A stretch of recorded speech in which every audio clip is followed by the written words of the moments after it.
don't attract bad things.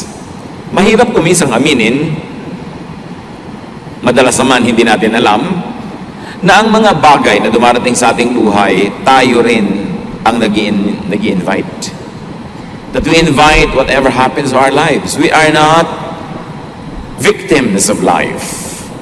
We help create life, and we have a big influence in how life is lived by us. Ang mga dumarating sa ating buhay ay inaanyayahan natin consciously or unconsciously.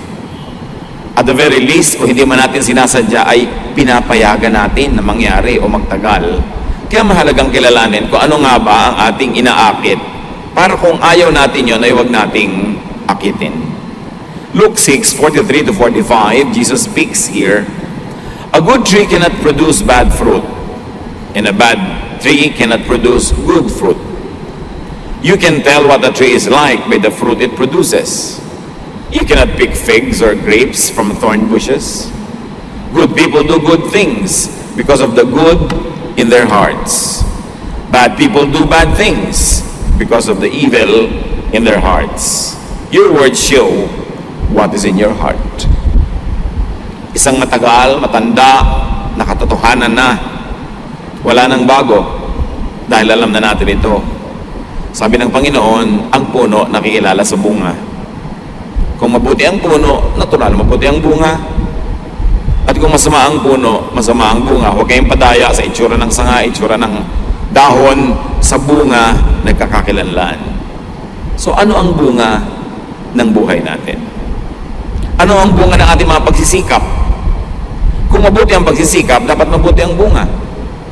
Ano ang bunga ng ating mga pag-aaral, ng ating mga ginagawa? Mabuti ba o hindi pa mabuti? Ayaw ba natin o hindi natin gusto ang ganong mga bagay? Some people attract problems. Mga problema, mga suliranin. Nagtataka pa sila kung bakit lagi silang may problema at pabalik-balik yung mga problema nila. Kaya mahalagang maintindihan natin that we attract even our problems. Some people bring trouble to themselves, to others, to God. Even when we keep on asking God to do what is against God's will. 2 Samuel 11:3-4. Samuel happened to see her, and he sent one of his servants to find out who she was. Or David happened to see her. The servant came back and told David, "Her name is Bathsheba. She is the daughter of Eliam, and she is the wife of Uriah the Hittite." David sent some messengers to bring her to his palace. She came to him, and he slept with her. A short episode in the life of David that tells us how somebody else's wife ended up in his bed. Nakita niya ang babaeng ito naliligo sa kanyang bubungan at ipinakuha ng hari dahil yung asawa sundalo na nasa duty out of town. So ang daming problemang ibinigay ito sa buhay nilang dalawa. And who invited the problem into their lives? Sila rin. Si David, ang dami naging problema dahil una, inimbita niya itong babaeng ito sa kanyang bahay na hindi naman niya asawa. Ito naman babaeng ito nagka-problema dahil maliligo lang, yung pasakitan ng iba, sa bubungan pa. Hari tuloy ang nagpakuha sa kanya, ano magagawa niya? Malay naman natin kung gusto rin nga niya. Pero nagkaroon sila ng problema, walang umimbento nun, sila din. Marami sa mga problema natin, ganon. Kung hindi man tayo ang diretsyo umimbento ng problema, yung problema ay inimbento ng somebody close to us na siyempre madadamay tayo. Some people attract betrayal. Si Samson, ang laki-laking tao, ang lakas-lakas na tao, napagtaksila ni Delilah. Samson's strength is overcome by his weakness for women who betray him. Bawat kasi bagay may katapat. So kung may lakas ka, meron kang hina.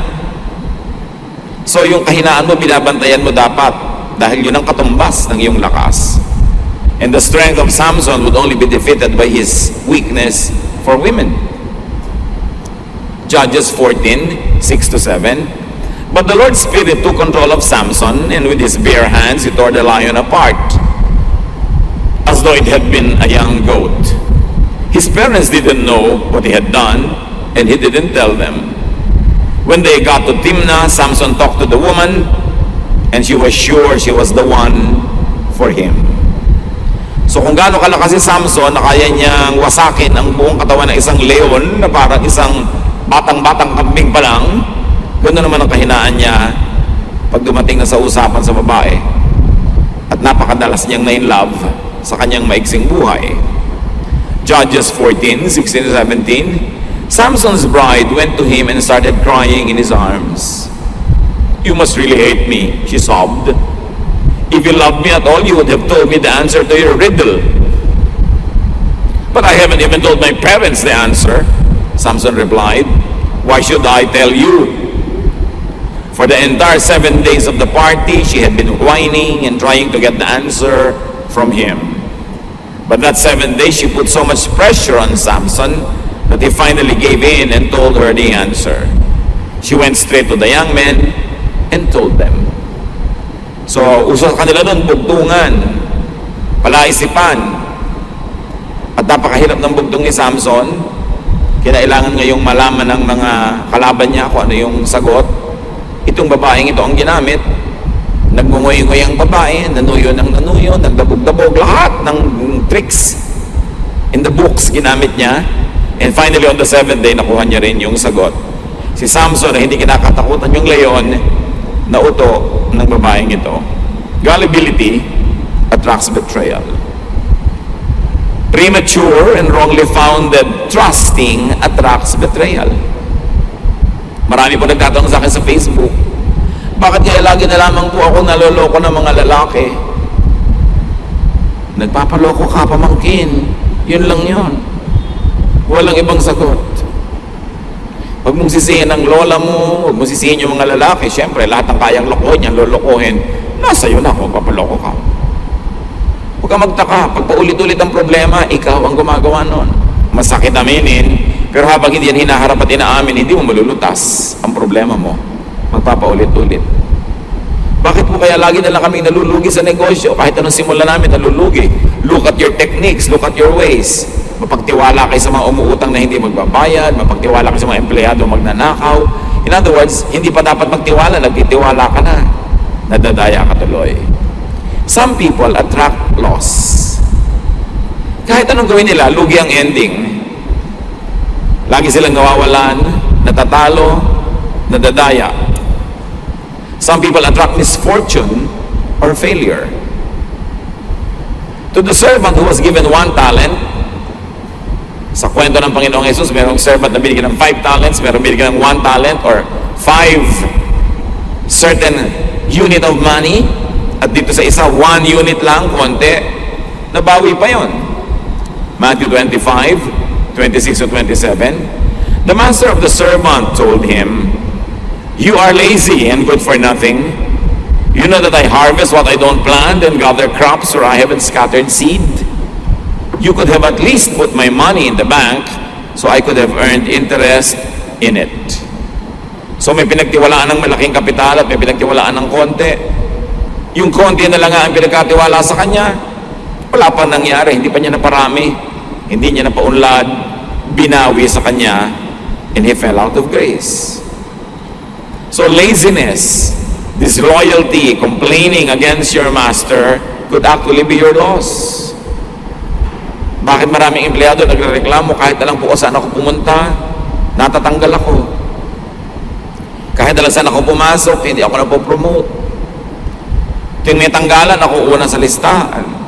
Bakit? Ano yung daladala mo kahit sa kanamamasukan na nangyayari yun? Bakit lagi ikaw nalulugi, natatalo? There must be something about you, something about your behavior, your style, that attracts this kind of life and lifestyle, and even mga sabit sa buhay na ayaw mo. Now, there are some people who attract accidents. Pag may nahulog sa motorsiklo, siya na naman yun. Pag may bumangga, bidadrive, siya na naman yun nagdadrive. Pagka merong nawalan ng cellphone, siya na naman. 5 cellphone na nawawala. Promise, mawawala ika-6. Paulit-ulit. There are really people who attract accidents. Sometimes sasabihin nila, bad luck. Hindi luck yun. Hindi bad luck yon. There is something that you do that causes it. Halimbawa, ayaw mong mahulog sa bintana, huwag mong gagayahin si Eutychus, Acts 20 verse 9. A young man by the name of Eutychus was sitting on a windowsill. While Paul was speaking, the young man got very sleepy. Finally, he went to sleep and fell 3 floors all the way down to the ground. When they picked him up, he was dead. So nagsasermon si Paul, humaba ng humaba, inantok ang Eutychus na siya nakaupo sa bintana. Nakatulugan niya yung sermon. O nung nakatulog siya, nalaglag. 3 floors, patay. Maganda nga gawin sa church na walang sandalan ng mga upuan eh, ano? Parang pag mga inaantok maglaglagan at mabarog. Kaya lang hindi naman mamamatay. Baka masaktan lang ng konti. Pero ito namatay. Bakit? Ba't siya doon naupo? Yung mga umuupo sa death seat, nakasakay kayo sa bus, front seat kayo, katabi ng driver, pag nagkaroon ng banggaan, kayo siguradong mapipipi. Because a driver will automatically save himself, whether he likes it or not, whether he thinks of it or not. Iiwas yung sarili niya sa banggaan, ililiko niya yung sasakyan para iiwas ang sarili niya. Automatic yon, impulse. Sino mapipipi, edi yung katabi niya. Yun ang mapapalagay doon. Kaya madalas yung nakaupo sa front seat, kahit sa kotse, pag nagkakaroon ng aksidente, yun ang malalaang tama. Bihirang-bihira naman kasi yung sa gilid ka tinamaan o sa likod. May mga lugar talaga, mga kapatid sa mundo, na pag doon ka lumagay, malapit ka sa disgrasya. Bibili ka ng lote, nandun sa tinutumbok ng kalsadang papalusong. May nawala ng preno. So palagay nyo, saan paparada yung truck? Hindi sa bahay mo, sa loob. So pipili ka ng titirhan mo, di sana hindi yung sinutumbok ng sasakyan na papalusong. Tinutumbok man, paahon, nandun ka sa taas, hindi ka tatamaan. Placement is important. Positioning. Ngayon, yan lang yung mga kitang-kita natin na placement. Pero sa buhay, meron din mga placement na delikado. So, di namin naliligaw sa iyo, ang papakasalan mo pa halimbawa, yung wanted. O di pag nagbarilan, talagang maladalasan, tama-tamaan ka niyan. Ang magugustuhan mo, yung tamad, di pa may naghirap, kasama ka doon. Saan ka lumalagay? May nag-aaway-away, kanino ka kumakampi? Dapat nga hindi ka sumali, pero kung kakampi ka pa doon sa obvious na matatalo, di talo ka. Kaya mga bayani, di ba, namamatay?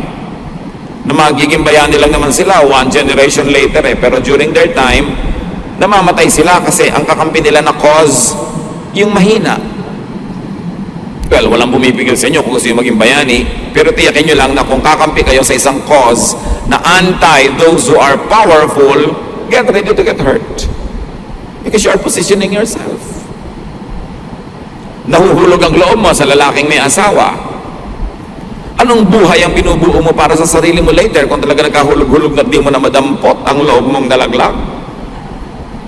Anong buhay ang magiging buhay mo? Nasa pagpupwesto mo yan Tapos dasal ka ng dasal sa Diyos na hanguin ka sa hirap, ikaw ang lumagay dyan. Kaya mahalaga mga kapatid, tinitingnan natin, what do we attract? Some people attract rudeness, bad behavior. Halimbawa, yung mga wise men na dumalaw sa Panginoon nung siya pinanganak, nag-courtesy call mo na kay Herod, they were courteous to him, but Herod attracted rudeness on the part of the wise men. Matthew 2, 7 to 8 and 12. Herod secretly called in the wise men and asked them when they had seen the star. He told them, "Go to Bethlehem and search carefully for the child. As soon as you find him, let me know. I want to go and worship him too." Siyempre, bola yun. Gusto niyang patayin yung bata. Later, they were warned in a dream not to return to Herod, and they went back home by another road. So itong mandaraya na to na si Herod, anong napala niya? Na-snub siya, hindi siya binalikan, hindi na nag-courtesy uli sa kanya, yung mga tao umalis na lang ng palihim. Kasi his behavior attracted that kind of evasive reaction. There are some people who attract exploitation and abuse. Sa pagpupwesto mo lang sa iyong buhay, sa pakikitungo mo sa kapwa, minsan inilalagay mo sa sarili mo na pwede kang maabuso, pwede kang ma-blackmail, pwede kang mapagsamantalahan. Halimbawa, si Sarai, wife ni Abram, hindi sila magkaanak. So naisip niya, sabihin sa asawa niyang lalaking si Abram, anakan yung katulong nila na si Hagar. Hindi ka magkaanak. Tapos isusuong mo yung isang babaeng katulong mo para anak ka ng asawa mo. Pag nagkaanak yon, anong palagay mo magiging lugar mo? At yun nga ang nangyari, Genesis 16, 1-4. Abram's wife Sarai had not been able to have any children. But she owned a young Egyptian slave woman named Hagar. And Sarai said to Abram, "The Lord has not given me any children. Sleep with my slave, and if she has a child, it will be mine." Abram agreed, and Sarai gave him Hagar to be his wife. This happened after Abram had lived in the land of Canaan for 10 years. Later, when Hagar knew she was going to have a baby, she became proud and was hateful to Sarai. Yumabang yung katulong dahil siya na ngayon yung nagdadalang tao, daladala niya sa sinapupunan niya ang anak nung among lalaki. So ngayon, hindi na siya nagpatsimay-tsimay na lang sa dati niyang amo, mataas na rin ang kanyang pride, at nilalabanan na niya. Bakit? She was empowered by Sarai. Do you empower people to be able to abuse you later? Because you think malalamangan mo siya, magagamit mo siya, ma-exploit mo siya. At the end of the day, ikaw pala yung pwedeng malugi. Dapat pag meron tayong pinaplano, layuan nyo yung pananaw, saan patungo yun? Anong gagawin nun sa inyo? Anong gagawin nun sa mga tao nasa paligid nyo? Some people attract that kind of reaction. Yung naaabuso sila. Yung sobra kang napaka-polite, kahit ang kaharap mo parang halimaw, ang gagawin nun siyempre, aapihin ka. Hindi ka nagre-reklamo, kahit pwede ka nang magreklamo at dapat ka nang magreklamo, siyempre dadagdagan pa nila yung mga pag-aabuso sa iyo. You attract that. Kaya pag pinag-uusapan natin, lagi po ako naaapi. Nagpapaapi ka, yun lang yun. Pwede ka naman hindi pumayag eh. Water follows the path of least resistance. Yung tubig, doon dumadaan sa pinakamadaling daanan. Kung mataas ka, hindi ka niya aakyatin. Kung matigas ka na, liliko na lang siya. Pero kung ang lambot-lambot mo, tutunawin ka niya at dadaanan ka niya, ganon din ang mga tao. When you don't resist anybody, people will abuse you. Kaya may mga nang-aapi kasi may nagpapaapi. May nang kakawawa kasi merong nagpapakawawa. Nasa iyo rin yun. Kung itutugon mo lang sa pang-api sa iyo, iiyak. Lalong lumalakas ang loob ng nang-aapi pag nakakakita ng luha. Because it makes them feel powerful. So merong pinagpapakitaan ng luha, yung mga mabababa rin ang loob at mababait din, nababagbag ang loob. Pero pag ang pinakitaan mo ng luha, isang matigas ang loob, lalong lalakas. Lalo kang kakawawain. So pipili ka.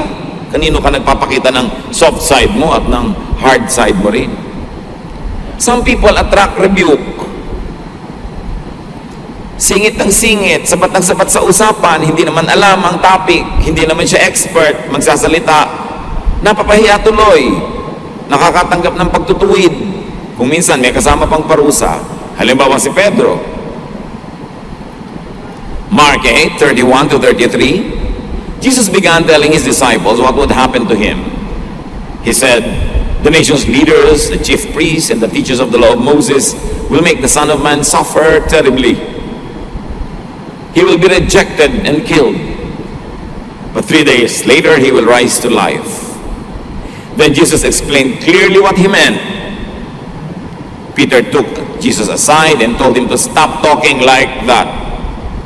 But when Jesus turned and saw the disciples, he corrected Peter. He said to him, "Satan, get away from me. You are thinking like everyone else and not like God." Kapedrong-pedrong tao mo, natawag kang Satan kasi nagsasalita ng hindi nag-iisip. O nag-iisip man, hindi naman niya pinag-isipan kung ano yung pinanggagalingan ng kanyang kausap. Yung pinanggagalingan lang niya, ang inintindi niya, at akala niya, tamang-tama na siya. Mali. Gaano karaming beses po tayong nahihiya, napapahiya, nasosopla, kasi pasok tayo ng pasok sa usapang di naman natin naintindihan. So we attract it. What makes people attract bad things? Tulad sa mga nakita natin mga halimbawa, it is possible that we attract negative and bad things because of self-promotion. Nagmamagaling, nagmamataas, nagmamalaki. Luke 18:11-12, the Pharisee stood over by himself and prayed, God, I thank you that I am not greedy, dishonest, and unfaithful in marriage like other people. And I am really glad that I am not like the tax collector over there.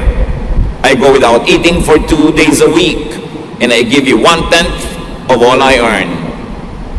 But actually, this man was rebuked.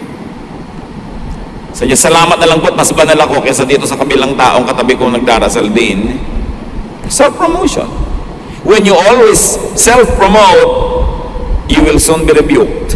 You will soon be corrected. You will be cut down to pieces. Mas mabuti na ikaw ay nagpapakumbaba at itinataas ka sa dapat mong kalagyan kaysa nagmamataas ka at ibinababa ka dahil hindi ka bagay doon sa lugar na pinipilit mong puntahan. Pupunta ka sa isang handaan, uupo ka agad sa presidential table, tapos tatawagin ka ng usher, ililipat ka sa likod, sa malayo, yung pala doon ka dapat. Kung talagang bagay ka naman sa presidential table, kahit maupo ka sa labas, hihilahin ka pa nila papasok para mapalagay ka sa presidential table. Hindi mo dapat ina-appoint yung sarili mo, hayaan mo sila. Kung ayaw mong mag-attract ng negative attention, para hindi ka na tatama, para hindi ka iwasan. Pag lagi kang presko, pagka lagi kang mapang-abuso, pag may kinakausap ka, ang tagal-tagal, ang haba-haba, mamaya iiwasan ka na. Tapos magtataka ka, ba't kayo iniiwasan? Alam nga namang attractive ka, tapos iwasan ka. Siyempre, meron tayong repulsive behavior. What makes people very attractive to gullibility, to such things? Because of their gullibility. Trusting too much too soon. Mabuti nagtitiwala, pero degrees, levels, antas-antas ng pagtitiwala depende sa naipapakita noong gusto natin pagtiwalaan na worthiness niya para pagtiwalaan. Katulad ni Samson, yung ba namang lihim niya na Diyos ang nagbigay, binisto-bisto niya kay Delilah. Yung babaeng pinag-usapan natin kanina, hindi si Delilah. Si Delilah was the next woman that was able to trick Samson. Alam natin na si Samson ay binigyan ng Diyos ng misyon, magiging bayani siya ng kanyang lahi para lumaban sa mga kapitbahay nila na sila isinakop. At kung ano man yun, ang lakas niya nasa kanyang mahabang buhok, hindi siya dapat magpagupit ng buhok. He was a Nazirite. Isa yun vow. Pagka ang bata nasa sinapupunan pa ng ina at sinabi ng Diyos na ito, instrumento ko tong lalaking batang ipapanganak na to, hindi siya ginugupitan ng buhok, mahaba yung buhok niya. Hindi siya umiinom ng alak, hindi siya gumagawa ng mga bagay na ginagawa ng mga makamundong tao dahil meron siyang mahalagang misyon. Si Samson, ganon. Si Delilah ngayon ay ginamit ng kanyang bayan, napaibig niya itong si Samson. Ang misyon niya, malaman kung ano ang lihim ng lakas ni Samson. Dahil si Samson kayang-kayang talunin kahit ang dami-daming kalaman. Judges 16, magmamaneho, hindi chinecheck ang sasakyan. Diba sabi nila, bago ka umalis, kailangan i-check mo yung blow bag, brakes, light, oil, gas, diba? Battery. Tanong pa yung G, may dalawa pang kasunod dyan. Diba? Dapat chinecheck mo yung sasakyan mo. Ngayon, kung ikaw meron akong kilalang tao, sasakay lang siya ng jeepney, tinitingnan niya muna yung mga gulong ng jeepney kung kalbo na. Siyempre, kung wala ng thread yung jeepney, masyadong kalbong-kalbo na yung gulong, chances are baka sumabog yung gulong. Kamakailan lang, may nabalitaan tayo, sumabog yung gulong, nagulog sa bangin yung sasakyan, ang dami namatay. So, mag-iingat ka. Kung hindi man sa kapabayaan mo, kapabayaan ng kapwa, huwag mo ilagay yung buhay mo sa kanilang mga kamay. Proverbs 14:17, fools have quick tempers, and no one likes you if you can't be trusted. So a quick temper, that is recklessness. Yung andali mo magalit, andali mo makipag-away, paano kung mainit din ang ulo na nakaaway mo at may baril siya, o may laseta, o may blade, napapahama ka. Hindi yan basta ginaganon-ganon lang. Hindi mo hawak ang kalooban ng iyong kapwa na akala mo laging makakaya mo siya. Esther 3:5, Haman was furious to learn that Mordecai refused to kneel down and honor him. And you know, this Haman planned a very complex plot para makipaghiganti siya kay Mordecai. Pero kabaligtaran ang nangyari, siya ang nabitay. He paid with his dear life for his recklessness in choosing his enemy. Alam nyo, you should choose your enemies. Una, dapat wala kang enemy. Pero let's say na hindi mo kaya yon at may enemy ka, don't choose an enemy that you cannot defeat. Huwag kang emosyonal. Pag matatalo ka rin lang, huwag ka naglumaban. Ba't ka lalaban ang hindi ka mananalo? Kaya akala ng iba, si Jose Rizal was anti-revolution at ayaw ng kalayaan galing sa Spain. Pero pag binasa mo yung manifesto niya nung nakakulong siya sa Fort Santiago at sumulat siya ng manifesto that the Spaniards think was condemning the revolution, it was not true. Sabi ni Rizal, walang kwenta ang himagsikang hindi maipagwawagi. So ibig sabihin, mananalo ba kayo? May armas ba kayo? Trained ba kayo? Kasi kung hindi, huwag muna. Mamatay lang kayo niyan. Tell me mga kapatid, bakit ka lalaban sa kaaway mo na talo ka? Dapat pag lumaban ka, panalo ka. Kung hindi ka mananalo, huwag kang lumaban. That's recklessness.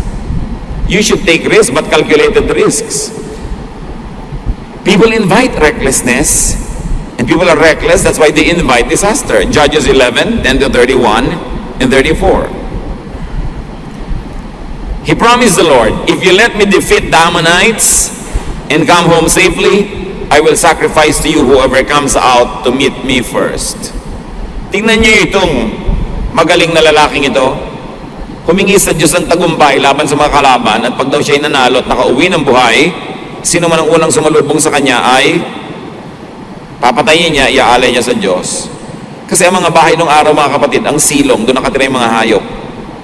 So pag yung amo ng bahay dumarating malayo pa lang, nag-uuna-unahan yung mga hayop sa pagsalubong. Mga kambing, mga tupa, sinasalubong nila yung may-ari ng bahay. Itong lalaking ito na nangako sa Diyos, sino man sorry, parusahan nyo nila ako kung dapat, pero huwag na lang po natin ituloy yung usapan. Pwede ka naman umatras, pwede naman, madali naman kausap ang Diyos, mabait ang Diyos, pero napatay yung batang yan, kawawa naman, because of a reckless father. How many lives of children are destroyed because their parents make reckless decisions? Hindi tama ang ginagawa at iniisip na papahamak ang mga bata. When Japheth returned to his home in Mizpah, the first one to meet him was his daughter. She was playing a tambourine and dancing to celebrate his victory, and she was his only child. Inosenteng bata na pahamak dahil sa pabayang ama. Padalos-dalos, hindi iniisip ang ginagawa o ipinapangako. Meron pa mga magulang na buntis pa lang, ipinapangako na, o sige, yung anak ko, papakasalan yung anak mo, ha? Yung hindi nila kasali sa usapan yung mga bata, tapos yung mga bata ang napapahamak sa mga ginagawa ng magulang nila ng mga pangako. So mahalaga, nag-iingat tayo. Alam niyo itong batang to, itong dalagita, pumunta sa mga kaibigan niyang babae, nanangis ng nanangis doon. Inisa-isa niyang puntahan, nag-iyakan sila ng nag-iyakan for a life that she would no longer be able to live. And then, she was sacrificed. Innocent people are sacrificed when we make reckless decisions and when we are reckless in our deeds.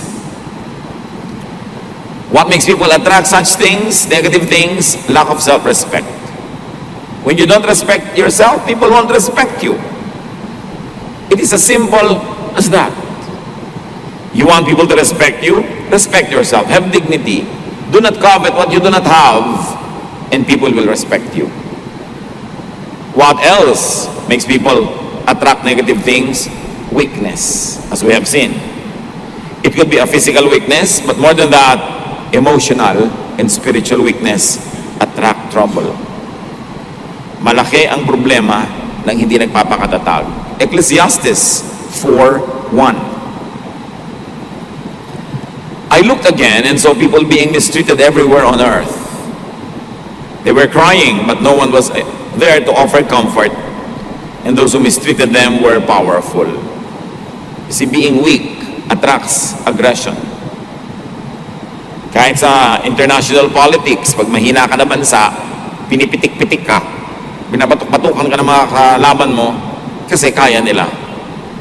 Dapat malakas ka. Kung wala ka mang balak na mangapi, dapat malakas ka pa rin para hindi ka apihin. At kung gusto mo, ang lakas-lakas mo, maipagtanggol mo ang mga naaapi. Pero hindi virtue to be weak. You have to be strong.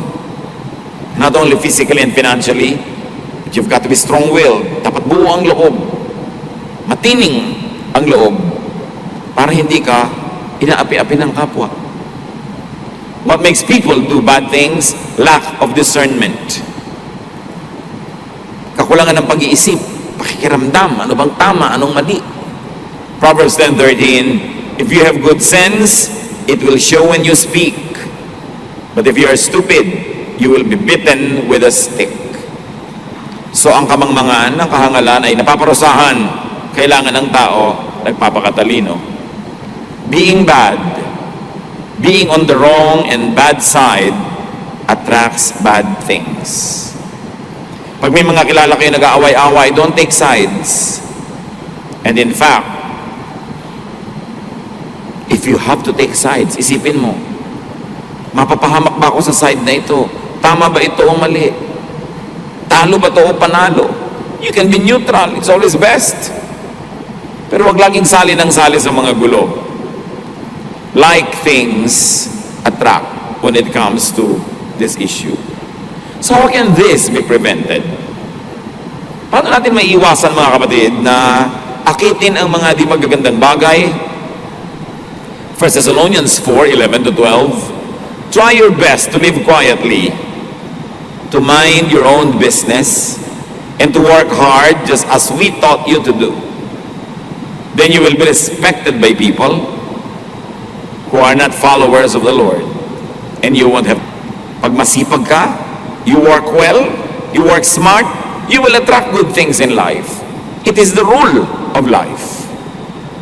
Proverbs 2:12, wisdom will protect you from evil schemes and from those liars. So again, pabalik-balik ang turo sa atin ng Bible, be wise. Don't be foolish. Foolishness attract poverty. Foolishness attract danger. Foolishness attract trouble and pain and sorrow. Be wise. Proverbs 4:5-6. Be wise and learn good sense. Remember my teachings and do what I say.